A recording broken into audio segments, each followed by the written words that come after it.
അസ്സലാമു തേങ്ങ അരക്കാതെ അപ്പത്തിൻ്റെയും പുട്ടിൻ്റെയൊക്കെ കൂടെ കഴിക്കാൻ പറ്റിയിട്ടുള്ള നല്ല കുറുകിയ കടലക്കറി എങ്ങനെ ഉണ്ടാക്കുക എന്നുള്ള റെസിപ്പി ആയിട്ടാണ് ഞാനിന്നിവിടെ വന്നിട്ടുള്ളത്.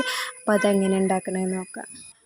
ഇതിന് വേണ്ടിയിട്ട് 1 കപ്പ് കടല പൊതിർത്തി എടുത്തതാണ് കേട്ടോ. അത് രാത്രി വെള്ളത്തിലിട്ട് വെച്ചതായിരുന്നു. രാവിലെയാണ് ഇപ്പോൾ ഇത് ഉണ്ടാക്കുന്നത്.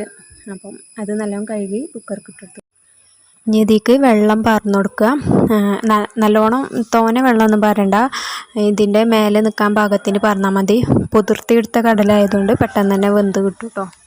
ഒരു 2-3 വിസിലടുപ്പിച്ച് വേവിച്ചെടുക്കുക. ഇനി ഇതിലേക്ക് പാകത്തിനുള്ള ഉപ്പും കൂടി ഇട്ട് കൊടുക്കുക കേട്ടോ.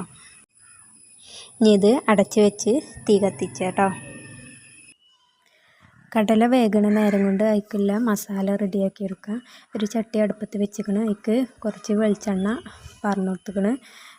ഇനി ഒരു സവാള, ചെറിയൊരു സവാള എടുത്തതാണ്, മീഡിയം സൈസിലുള്ള, അത് പൊടിയായിട്ട് അരിഞ്ഞെടുത്തത് അതിക്ക് ഇട്ട് കൊടുത്തിക്കണ്.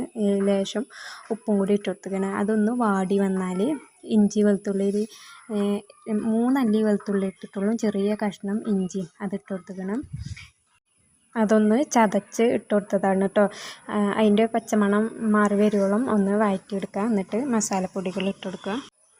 പൊടികളായിട്ട് 1/2 ടീസ്പൂണ് മല്ലിപ്പൊടി, 1/4 ടീസ്പൂണ് ഗരം മസാലപ്പൊടി, 1/4 ടീസ്പൂണിലും കുറവ് വലിയ ജീരകപ്പൊടി, പെരുംജീരകപ്പൊടി, പിന്നെ 1/4 ടീസ്പൂണ് മഞ്ഞൾപ്പൊടി, 1 ടീസ്പൂണ് മുളക് പൊടി പിന്നെ അവനവൻ്റെ എരിവിന് അനുസരിച്ച് ഇട്ട് കൊടുക്കുക കേട്ടോ. പിന്നെ അതെല്ലാം ഒന്ന് എണ്ണയിൽ വഴറ്റിയെടുത്തിട്ട് അതിക്ക് ഒരു തക്കാളി മീഡിയം സൈസിലുള്ള ഒരു തക്കാളി ഇട്ട് കൊടുത്തിക്കണം. അതിൻ്റെ കൂടെ തന്നെ കറിവേപ്പില ഇട്ട് കൊടുത്തിക്കണം. അതൊന്ന് വാടിക്കിട്ടട്ടെ കേട്ടോ. പിന്നെ ഇപ്പോൾ കുക്കറിൻ്റെ ആവിയൊക്കെ പോയി കഴിഞ്ഞപ്പം കുക്കർ തുറന്ന് കഴിഞ്ഞ് 2 കയ്യിൽ കടല മിക്സിൻ്റെ ജാർക്ക് ഇട്ട് അതൊന്ന് പേസ്റ്റ് പോലെ അരച്ചെടുത്തിക്കണം. ഇനി ഈ മസാല നല്ലോണം വെന്ത് വരണം കേട്ടോ. തക്കാളി ഉള്ളിയൊക്കെ നല്ലോണം വഴന്ന് കിട്ടണം. ഇനി ഇതിലേക്ക് കടല ഇട്ട് കൊടുക്കുക. തക്കാളിയൊക്കെ ഒന്ന് ഉടച്ചെടുക്കുക കേട്ടോ നല്ലോണം. ഇനി കുക്കറിൽ നമ്മൾ വേവിച്ച് വെച്ചിട്ടുള്ള കടല ഇതിലേക്ക് ഇട്ട് കൊടുക്കുക കേട്ടോ. ഈ മസാലയൊക്കെ ഇട്ട് കൊടുക്കുക. അതിൻ്റെ കൂടെ തന്നെ അരച്ചെടുത്തിട്ടുള്ള കടല പേസ്റ്റില്ലേ അതും കൂടി ഇതിലേക്ക് ഇട്ട് കൊടുക്കുക. ഇനി ഇത് നല്ലോണം ഒന്ന് തിളപ്പിച്ചെടുക്കുക കേട്ടോ. ആ മിക്സിൻ്റെ ജാറൊന്ന് ചുവറ്റി പാർന്ന് കൊടുത്തിക്കണം ഇതിലേക്ക്. ഇനി ഇതെല്ലാം കൂടി ഇളക്കി നല്ലോണം ഒന്ന് തിളപ്പിച്ചെടുക്കുക കേട്ടോ. ഇതിലേക്ക് 2 പച്ചമുളകും കൂടി ഇട്ട് കൊടുത്തിക്കണം. ഉപ്പ് പാകത്തിനുണ്ടോ നോക്കുക. എരിവ് കൂടുതൽ വേണമെന്നുള്ളവർക്ക് പച്ചമുളകോ അല്ലെങ്കിൽ മുളകും പൊടീൻ്റെ അളവ് കൂട്ടാം കേട്ടോ.